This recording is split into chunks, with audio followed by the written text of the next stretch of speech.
I plugged in the wrong, like my handwriting is so atrocious that I have all these cables here and I've labeled them. That was smart, but I can't read what I wrote. So I think I need to relabel them so that I know what they are and what they're doing.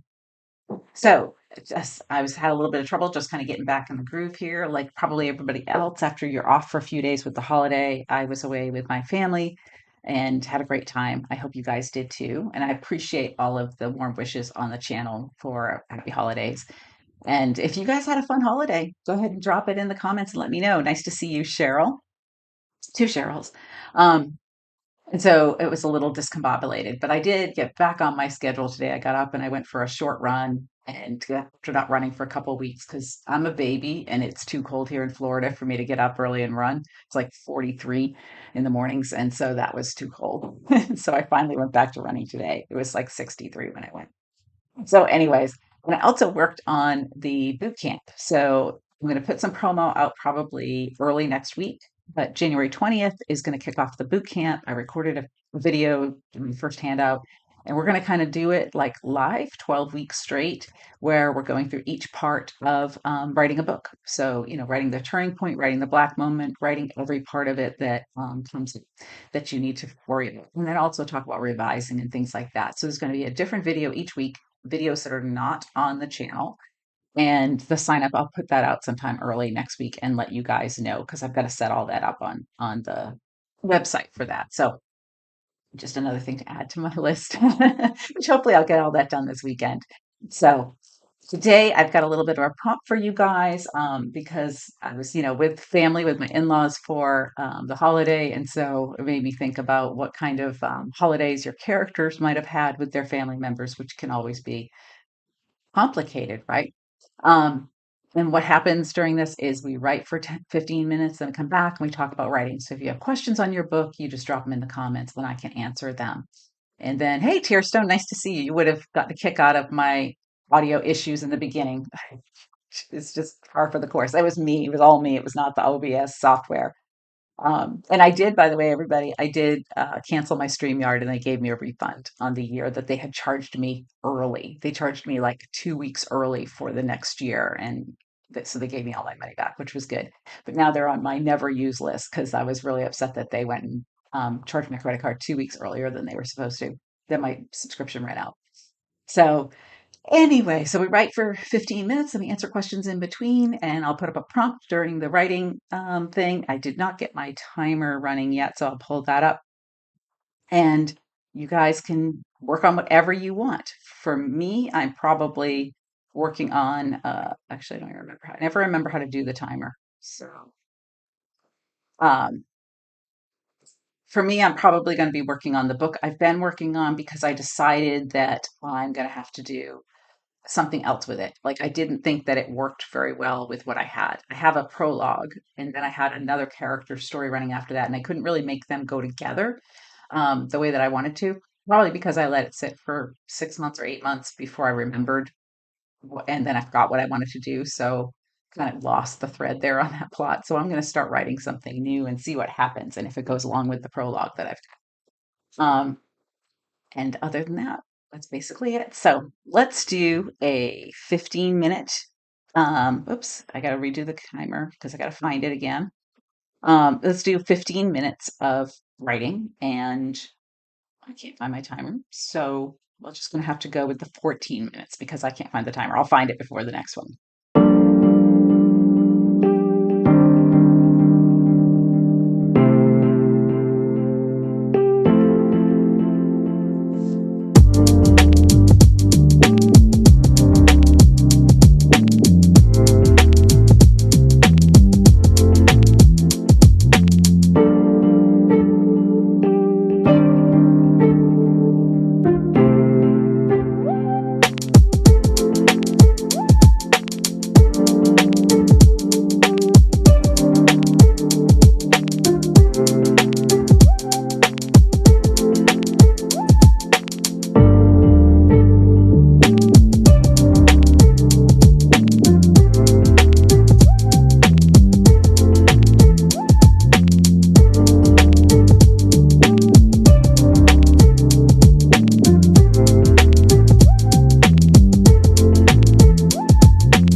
right, we're back after that 15, well, 14 and a half minutes, I think, because I had a little trouble with my timer, but I got it up and working, so it should be fine.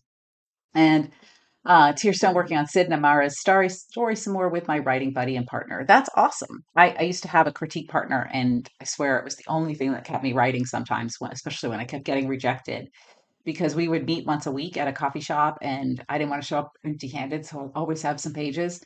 And when you get rejected a lot, it's really disheartening and it's hard to keep going and keep writing. And so having her to meet with every week, even though she would tear apart my stuff and tell me some of the things I was doing wrong, really kept me on track and kept me writing, which was good.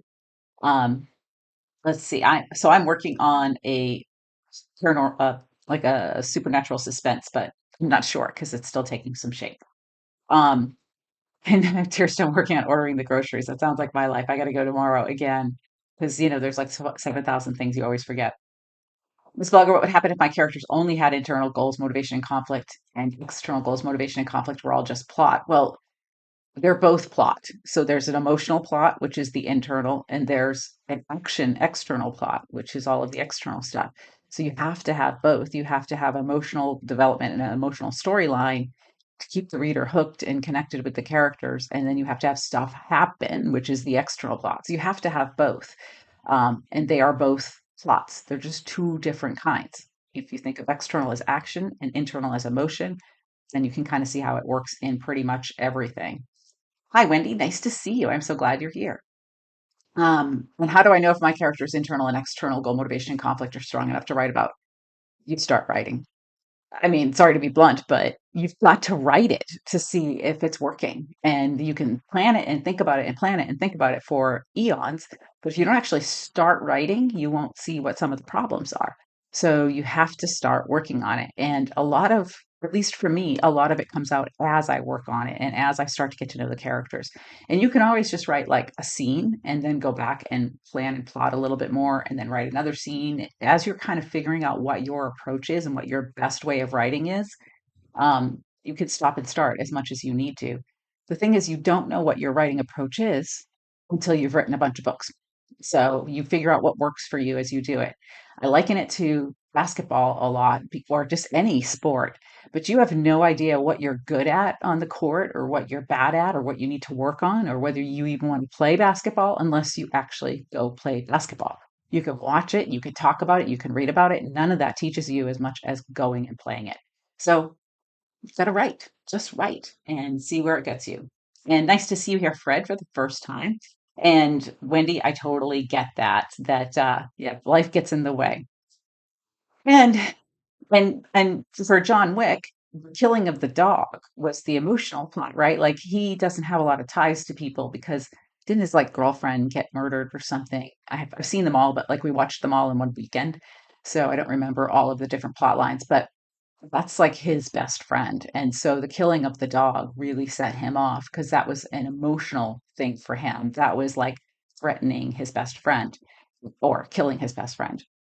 And Cheryl co-authored once and will never do it again. Yeah, I've co-authored articles. I've never co-authored a book, except like the ghostwriting that I do is sort of kind of co-authoring.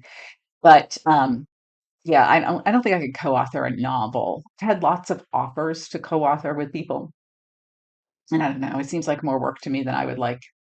Um, And Tearstone was actually strongly motivated by the connection to the dog and his wife, his own deep emotional wounds, and the impact on him. Exactly. Yes. And it's still a super action plot. John Wick has so much action. It's like nonstop action. But you still feel connected to John Wick and you understand why everybody likes him and or like respects him at least and why he has all these friends from a long time ago. And Richard, if you're writing literary fiction, how do you fit that into a genre? You've really got to kind of figure out which it's most like. So, um, like I'm reading The Heaven and Earth Grocery Store right now, which is literary fiction.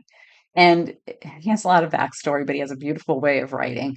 Um, and it's billed as a mystery, even though I would say there's like zero mystery really, because they find a body in the prologue or the very first chapter, and then it goes back in time. And so, I mean, the only mystery I really have is whose body is there in the well. There's no like solving the crime or anything. You're just basically getting to know these characters for 400 pages. It's actually a well written literary fiction book, and I've enjoyed it. And you can see why he won awards for it. But it's billed as a mystery, and it really isn't one by the standard definition. So you can bill it that way. And I think his other previous books were also billed as mysteries, even though they're literary fiction. And that sometimes helps other people um, fit it into a niche where they might read it. They might try it, even though it's literary fiction. And Tearstone, John's wife got cancer. Yeah, I forgot about all that. John Wick is really good, and it's kind of like Deadpool, which is hilarious. But like when Deadpool's wife is shot, like that sets off everything for him.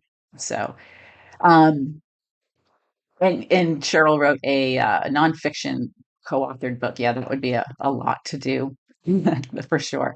I'm a little too much of a control freak, I think, to do that. And Cora, I hope everybody had a happy and safe holiday season as well. And as blogger, I'm glad you got the book and the workbook for Christmas. Thank you for ordering those. I appreciate it.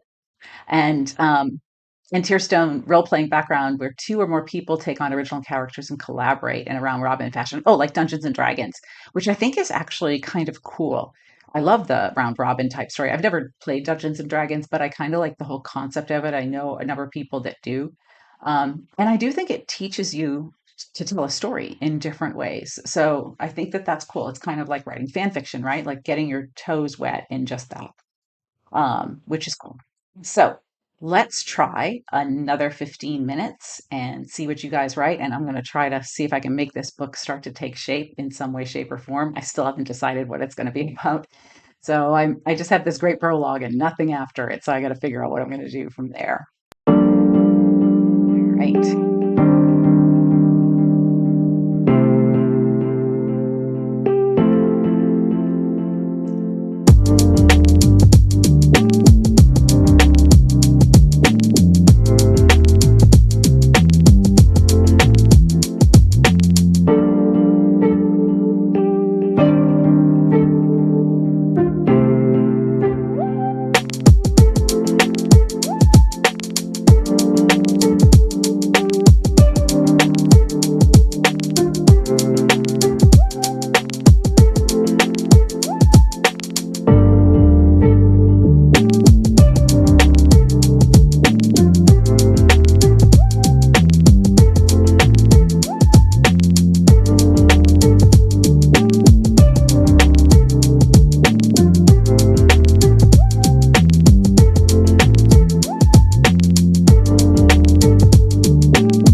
There we go, another 15 minutes. And I continue to work on what I thought might work with this book. So we'll see. I only had like a couple pages from something that I had started. And I thought, you know what? I'll keep writing this and see if it goes where I want it to go. The idea that I had for the book that I'm working on is similar to this other one that I started a long time ago. So we'll see if it works together. Um, Yes, and novelized Dungeons and Dragons, I think, can definitely teach you skills for writing commercial fiction and gives you some thinking outside of the box for sure. It helps you think about story in a different way. So I think it's a great thing. And yes, Miss Blogger, that's the definition of a character profile. I do a lot more than character profiles because I think that, yes, you can have a detailed description of their attributes and personality. I mean, I've seen people that figure out what um, astrological sign their character is and how tall they are and stuff. But well, that's helpful when you're writing your book. What's really helpful is knowing what they're afraid of, what they're avoiding, what their conflicts are, what traumatized them when they were younger to bring them to where they are today. That's way more helpful than knowing how tall they are. If it's an issue in the book, maybe they're like 7 foot tall or something, then yeah, that's great. But otherwise, I don't really think about those particular things. Their personality is shaped by their past, by where they fall in the birth order. I have a character video where I talk about that a little bit, where they fall in the order, what happens to them, where they grow up, whether they went to a small school or a big school, whether they failed at age 7 or they, failed out of school, all of those things that happened to you in your past does a great deal of shaping your personality and how you respond to conflict and challenges and things like that. And it also gives you skills and strengths and weaknesses. So by thinking about it in that way, I think that you can really see how it plays into the story. Because I used to do these character profiles where it's like, okay, so she's a clean freak and she's a real long talker. She talks a lot.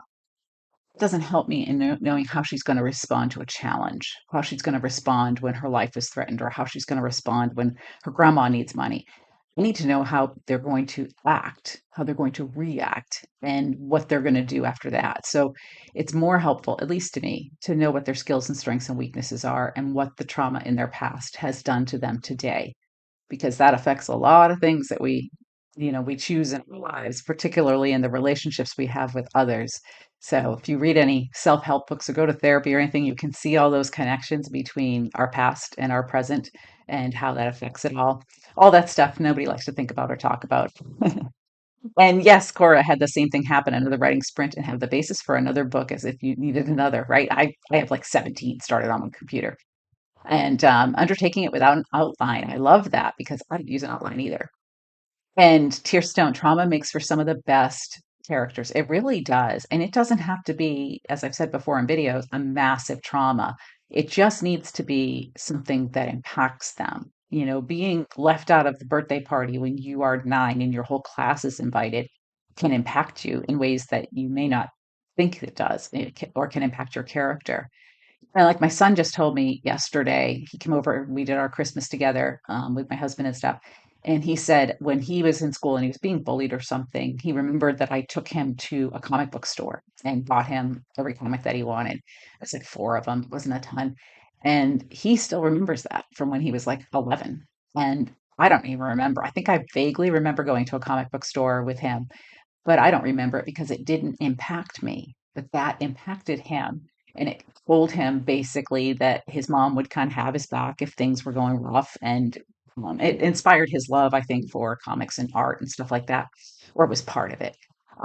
So you never know how these little teeny tiny moments can impact somebody until you really start exploring it. Um, Character profiles really depend on what the writer needs for reminders, but you really want to give the notes you need to bring the person to life. And why are they necessary for this story? Yes, because you want to bring them to life as 3-dimensional human beings that have real issues that the rest of us can relate to and connect with, because that's what makes us remember these characters. And Fred, the outline is his first draft. There's plenty of authors I know who do that, who love an outline and use it as their first draft. I don't, but that's just the way I do it. everything that I teach you guys, you can take what you need and throw away the rest. It's totally cool because what works for you is what works for you. It doesn't necessarily have to work for me. It's a creative thing. Everybody has a slightly different approach. Attending group therapy at the VA has been insightful for my own issues, but seeing the issues others are grappling with. Absolutely. And Cora, yes, if you're a vet, thank you. Oh, thank you for serving. My dad was former Army. Um, Absolutely. When you go to a group or you watch a group, you learn a lot from the outside about watching other people, how other people deal with things, how trauma is really kind of the same, or addiction and trauma is really kind of the same across the board, how it's all about sort of filling this hole inside of us that has been created by the trauma that we went through. I went to, for a little while, I went to a group that was a lot of people dealing with different things. And I realized everybody in the room had some kind of a hole in their soul, their heart, whatever, from the trauma they had been through. But each of them was quieting it with a different thing, whether that's alcohol or food or shopping or whatever. That's what they were using to quiet that hole. And so seeing that was kind of like a great equalizer. And for me to see that all these people that deal with issues, all exactly the same. We're just trying to figure it out.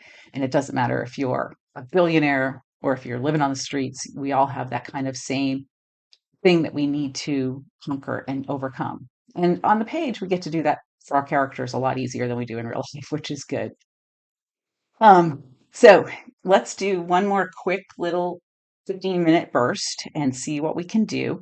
In 15 minutes, I'm going to go back to my little book. And then if you have any other further questions, just drop them in the chat.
Okay, our last one that was really good. Hopefully everybody some writing done. I did see there was a whole bunch of comments in here. And Fred was talking about finding a writers group. And yes, that is really hard to find good beta readers who actually give you good developmental feedback. I've used beta readers when I first started self-publishing. I do like 75% traditional publishing, 25% self-publishing. And I first used beta readers and I was like, okay, this is not helpful at all because all they would say is we loved it. And, maybe this scene could have been more emotional. That's really helpful information. I don't know if they were afraid of offending me or if they just didn't know how to express what the book actually needed, but it wasn't super helpful.